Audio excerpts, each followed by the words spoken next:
Bismillahirrahmanirrahim. Assalamualaikum warahmatullahi wabarakatuh. Ikhwati fillah, dikisahkan ada 3 orang Arab yang berselisih pendapat di depan Ka'bah. Mereka berselisih pendapat tentang siapakah orang Arab yang paling dermawan.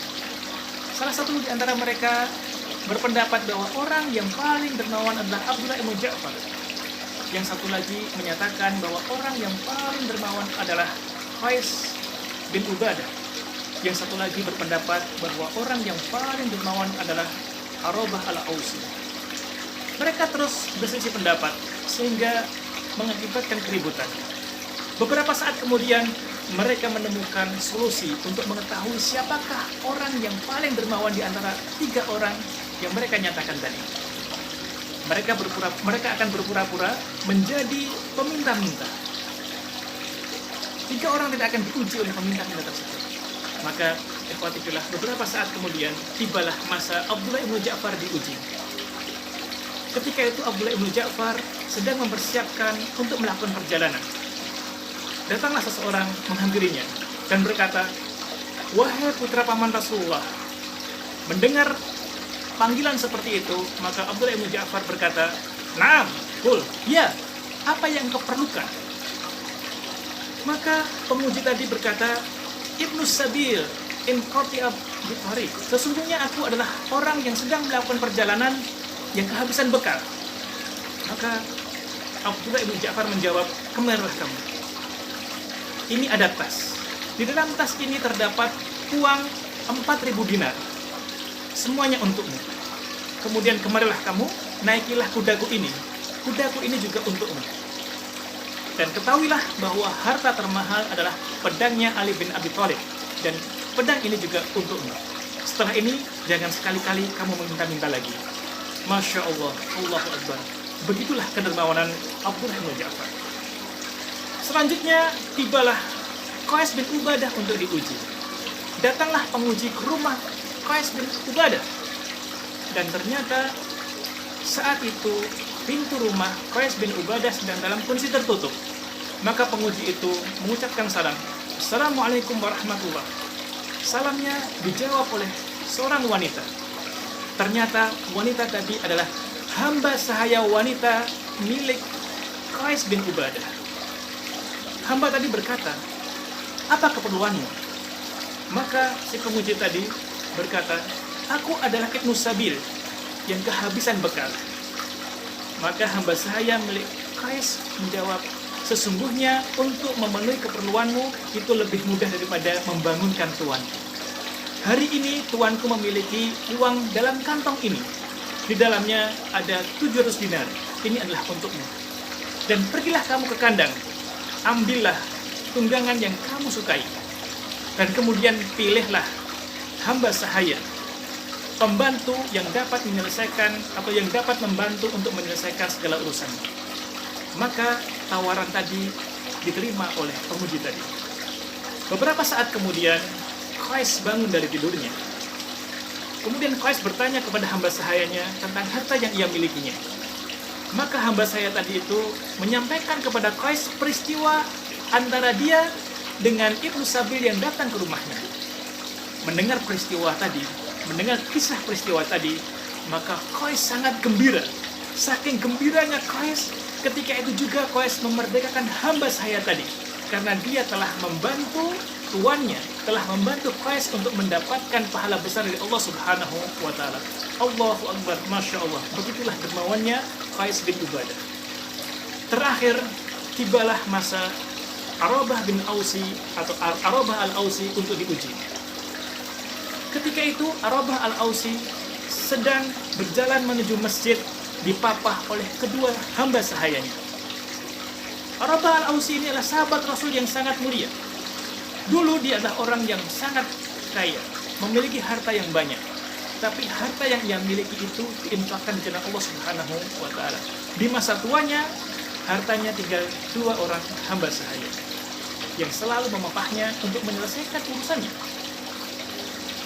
Saat ia berjalan menuju masjid, dipapah oleh kedua hamba sahaya tadi. Datanglah penguji dan berkata, "Ya Arobah, wahai Arobah." Mendengar panggilan seperti itu, maka Arobah mengatakan, "Iya, apa keperluanmu?" Maka orang tadi menjawab, aku adalah Ibnu Sabil yang sedang kehabisan bekal.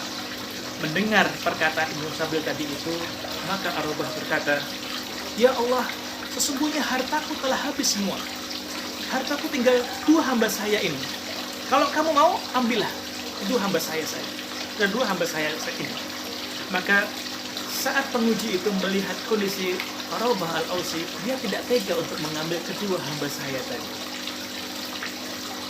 Mengetahui bahwa penguji tadi itu tidak mau mengambil tawaran Arobah, maka Arobah berkata, kalau kamu tidak mau mengambil 2 hamba saya ini, maka saat ini juga aku akan memerdekakan mereka berdua. Maka penguji tadi segera mengambil 2 hamba saya tadi. Masya Allah, Allahu Akbar. Dalam kondisi seperti itu, Arobah al-Ausi menyerahkan semua apa yang ia miliki kepada penguji tadi. Begitu dermawannya Arobah al-Ausi. Ikhwati fillah, mengapa 3 orang tadi begitu dermawan, begitu suka berinfak, sampai harta yang ia miliki ia serahkan di jalan Allah Subhanahu wa Ta'ala? Tahukah kalian apa sebabnya? Karena sesungguhnya mereka bertiga adalah orang-orang yang langsung dididik oleh Rasulullah SAW. Mereka semuanya sahabat-sahabat Rasul yang mulia. Rasulullah SAW adalah murabi mereka. Rasulullah SAW adalah qudwah mereka dalam kedermawanan. Maka mereka berusaha untuk mengikuti apa yang dimiliki, atau sifat Rasulullah SAW. Mereka berusaha mengikuti sifat yang dimiliki oleh Rasulullah SAW. Dan Rasulullah SAW adalah qudwah dalam kedermawanan. Ikhwati fillah, sesungguhnya infak adalah merupakan amal yang mulia. Manis buahnya. Buah daripada infak yang pertama adalah akan menghapuskan dosa-dosa orang yang berinfak. Rasulullah SAW bersabda, as-sadaqatu tudfi'ul khati'ah kama yudfi'ul ma'anna. Sesungguhnya sedekah itu akan memadamkan dosa-dosa sebagaimana air memadamkan api. Buah sedekah yang kedua adalah akan mendapatkan pahala besar di akhirat nanti. Akan memberatkan timbangan kebaikan di akhirat nanti. Yang ketiga adalah bukti kecintaan kepada Rasulullah SAW.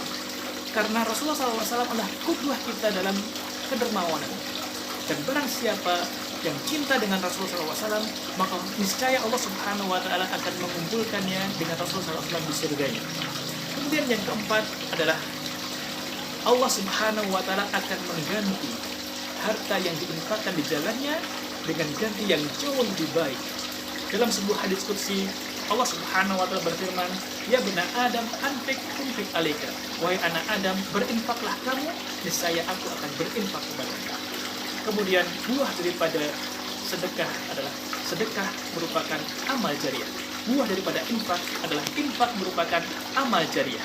Seseorang meninggal tapi pahalanya terus mengalir.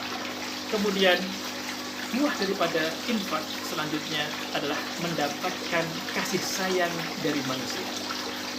Buah sedekah selanjutnya yang ketujuh adalah mendapatkan kelapangan dada. Ikhwati fillah, ini diantara buah manis dari infak. Saat ini kita berada di bulan Ramadan. Bulan Ramadan selain bulan puasa, ia juga merupakan bulan berinfak. Di bulan Ramadan yang merupakan bulan berinfak ini, marilah sama-sama kita berinfak di jalan Allah Subhanahu wa Ta'ala. Semoga Allah Subhanahu wa Ta'ala memberikan buah-buah manis dari infak kepada kita semua. Assalamualaikum warahmatullahi wabarakatuh.